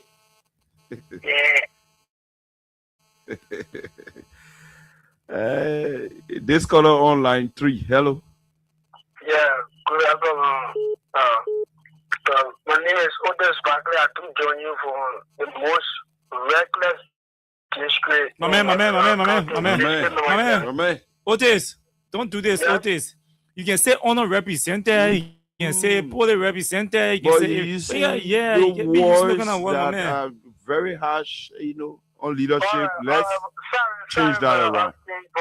Sorry for asking, but the will and how the gesture is looking, that how I'm describing it that way. But sorry for that. So you can choose a better word. Go ahead quickly to the issue. Okay, so you see, the government is just running like you got a family, you the father don't care about what's going on in his home. Then our president, a deacon, is running a country like this. So what are people very keen to rescue? What are keen to rescue? We can see nothing from the people. Every day we wake up in the morning, we see a whole lot of things up and down. Government doing that one, government doing that one. What are keen to rescue? The people feel, man. The people feel. Thank you. Thank you. We'll leave it there and go to this caller. Hello? Yeah, Jockey Morin. Yeah, go ahead. For Justice Day, concern that prayer for justice.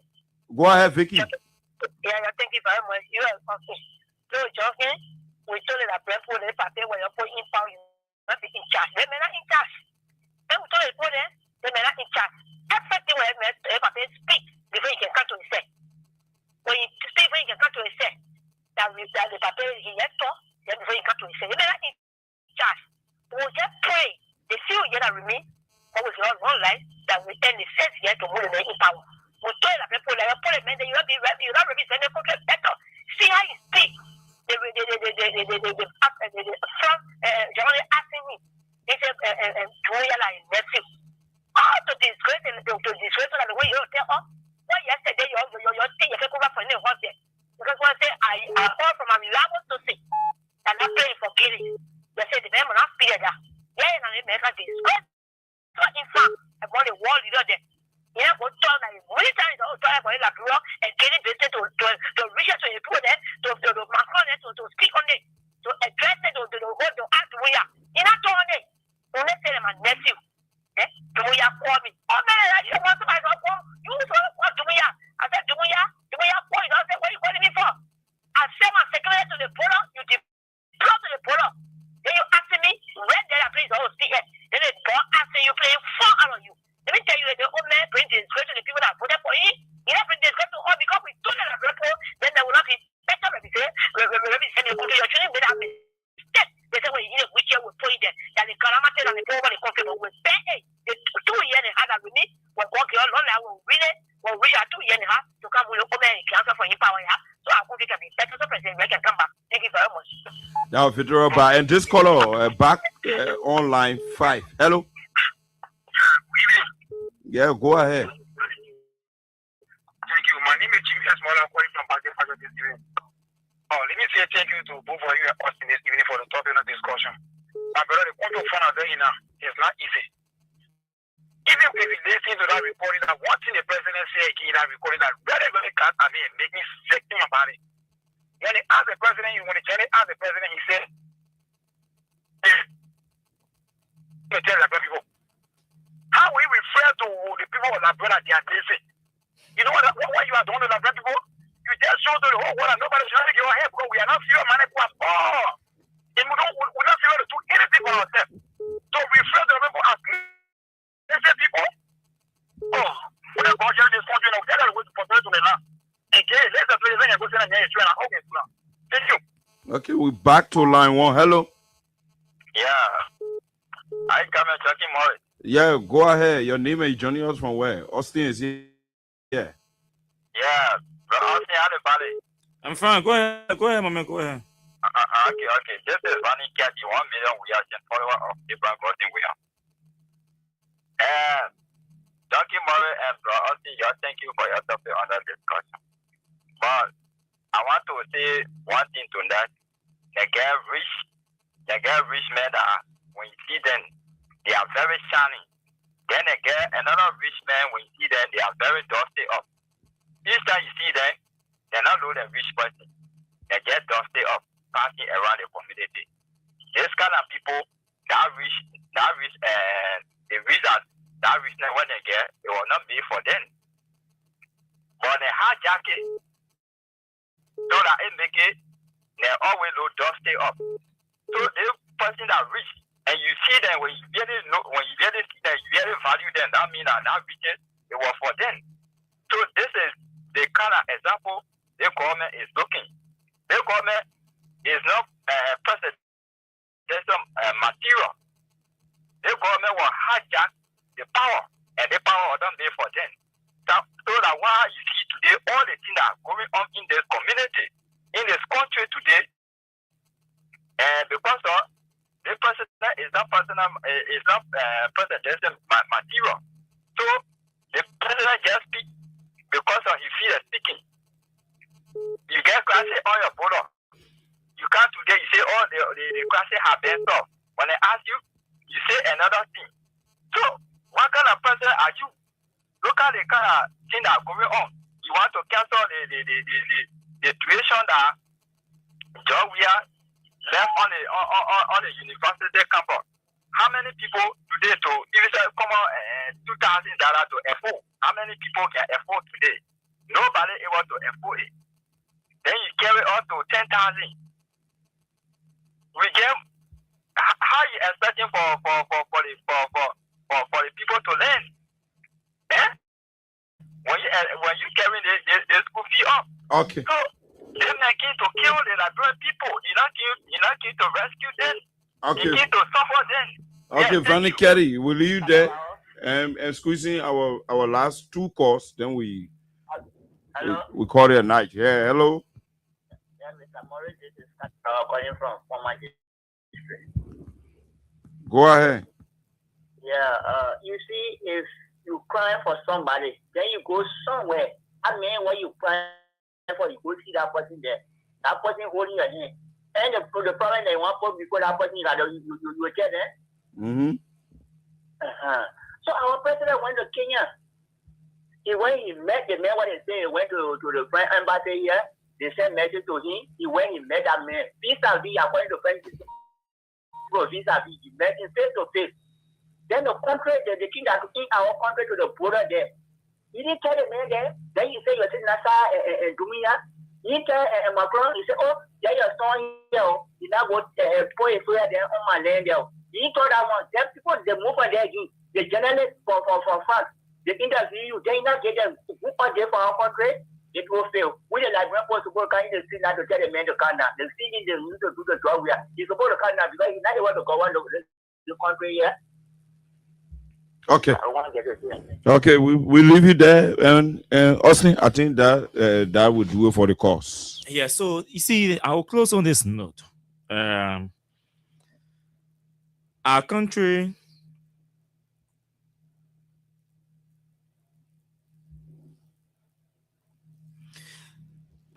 is in a terrible space. The students, let's do at least 5 minutes reflection, and then we can wrap up, and then we can go home. And there's a reason why I choose to do this, Junkins. I remember soup, soup will always be soup. Mm-hmm. And when I see politicians getting angry with soup, it places smiles on my face. I'm like, these politicians or these leaders don't understand soup. Soup is an ideological, campus-based political institution. A pressure group. And their advocacy has grown beyond the campus of the university. Because they have interest. They have interest in this country that runs far beyond just the activities on your campus. So when governance is bad, they will speak. When governance is good, they will celebrate. I've never heard soup issuing a statement celebrating any government. Yes. No. So soup, somebody to never didn't have a reference. It's like they don't tell you, the difference between Yeke then and Yeke now is that he just removed Jowiani and put Bogani. Yeah. Jowiani to Joseph Baga. But Yeke remains Yeke. Yes, and that's soup. Mm-hmm. That soup will only change when the ideology of that political party changes. Once that ideology does not change, don't waste your time. You bring Donald Trump here and make him president, that soup will be that soup. The tuition free that soup is agitating for today. What did they do about yesterday when we are there? When we are announced free tuition policy, what did they say? They were condescending. They looked down on us.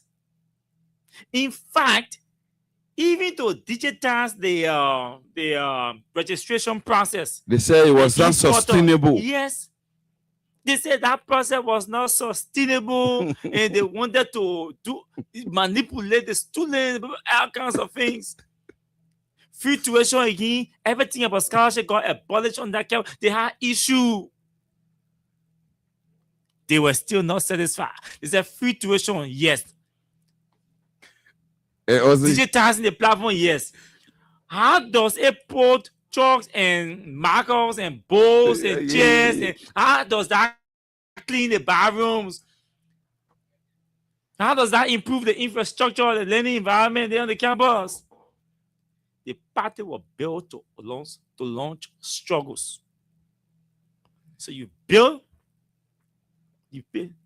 The previous government paved the road in the university campus there, right? Mm-hmm. From the entrance to the end of the place there. Yeah, to the Stella Marisa. The school, that whole place used to be bad.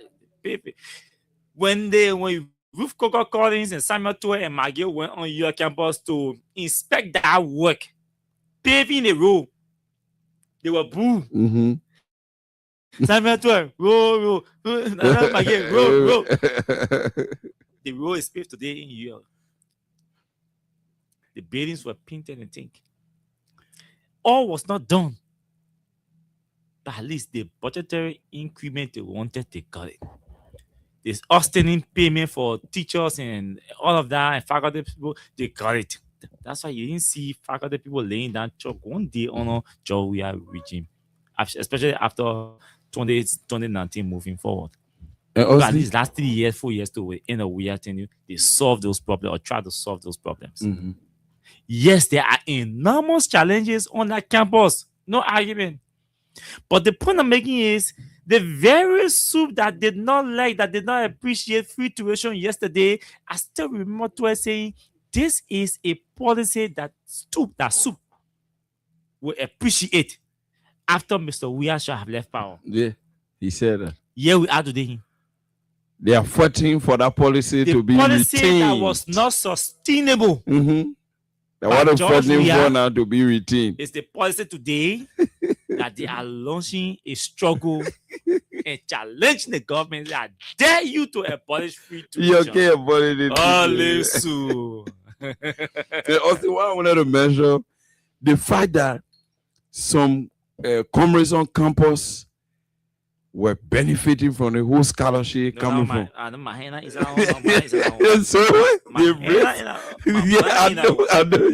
hand out there. So the race debate and long struggle, it was like former President Weah was taking bread from on some many table because some people were surviving through scholarship.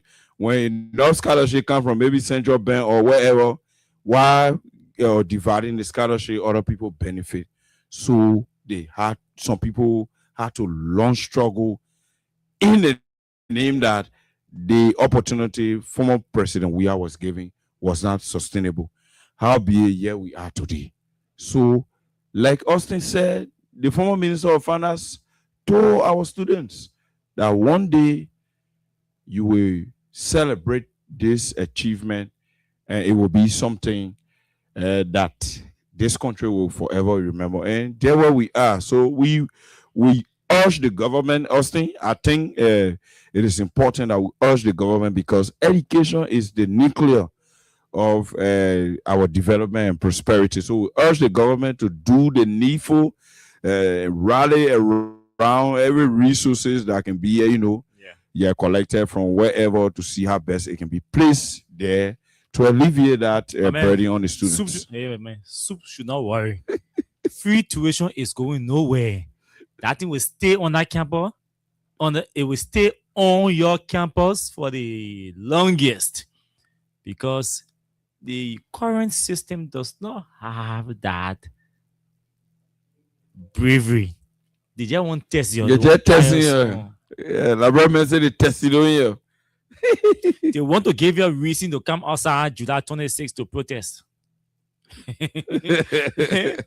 Because the people say they are protesting July 26th. Then the government say is announcing plans to abolish free tuition and increase isn't that a registration fees? Isn't that a provocation? The provocation. Say, anyone protest, we come and give you a reason to protest. Yeah, instead of reducing the tension, the government is even adding the tension up.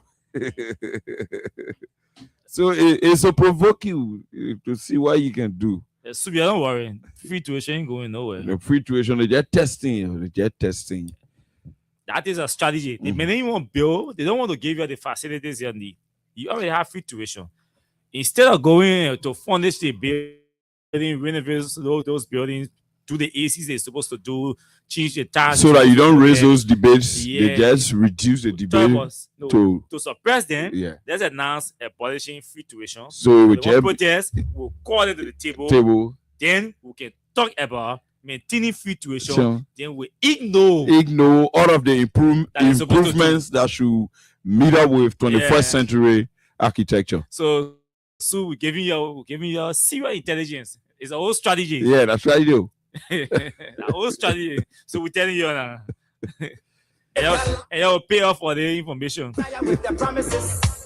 They may not even negotiate nothing about improving that campus. So they say that about abolishing free tuition. Yeah. About A, they will get vexed. They'll be forced to come to the table. Call them to the table and say, okay, not abolish it. Why can't you steal? Why can't you allow? That will take them to enjoy free tuition 1 year gone already in December. That's why we voted you. Okay, folks, thank you so much. Thanks to all of you for listening, following us. My name is Austin Kawa. Junkins Morris was here. We shall be back tomorrow by God's grace. But until then, do have yourselves blessed moments in your respective areas. Good night.